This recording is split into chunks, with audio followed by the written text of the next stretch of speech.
This is the preliminary report on Reid's case 637. I was completely blinded to what was done here.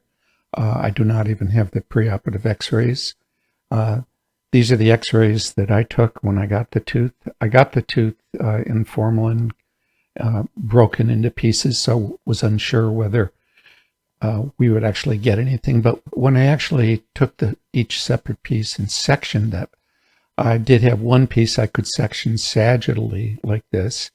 And then when we looked at it, we could see, although there was bleeding everywhere from the extraction, there were many areas of the canal that were free of any hematogenous material. So I felt fairly positive that we could get some good sections in the areas that were free of the bleeding. So that's what they looked like when they were sputter coated, and I've divided them into 7 different areas. We'll look at area 4 to begin with. So this is what they look like. They were all fairly similar in appearance, basically exceptionally clean. Almost all the predentin was completely gone, and very little actually instrumentation debris. So when you go in, you do see some predentin remnants occasionally, but there was some moderate, I would say moderate, demineralization where you can see the collagenous framework of the dentin. But the intertubular dentin, the peritubular dentin was not completely demineralized. So when you look at the mineralization front, which we got a very good look at because all the predentin was gone. If we look at area 7 here, pretty much the same appearance.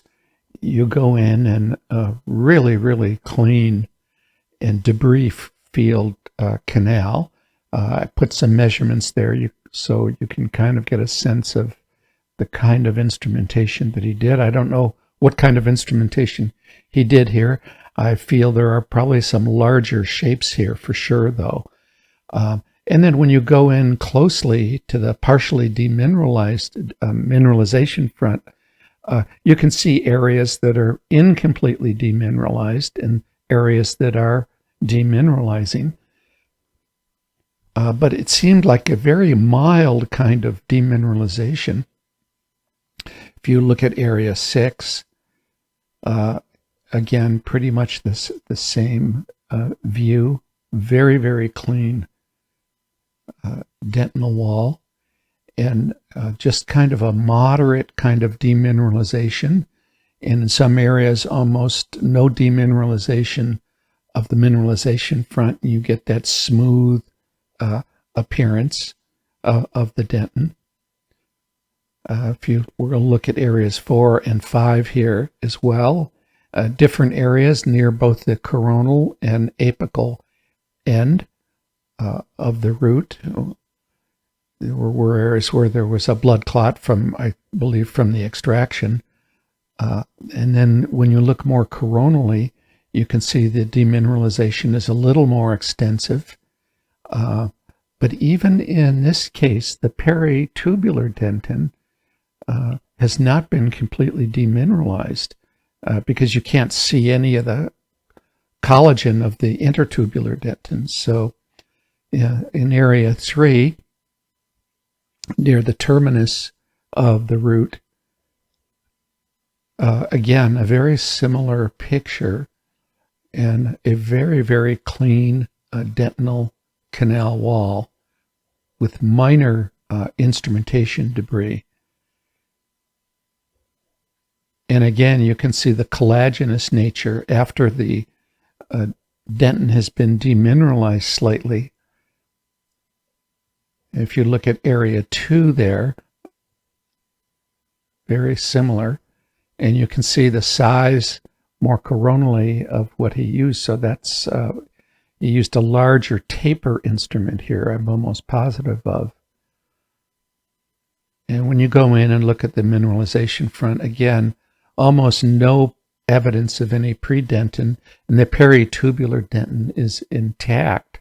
So a very different kind of demineralization than you get from EDTA. So I'd be surprised if he used EDTA here. Again, the measurements showing a relatively larger size instruments being used. And ideally, I think this is what we want our cases to look like. I don't know if the case was vital or necrotic or infected, but in areas where there's a little more aggressive demineralization, you can see the collagen framework. So that's the preliminary report. I'm sure all of us are interested for Reid to post the clinical material, and I'll make a final report when he's posted everything.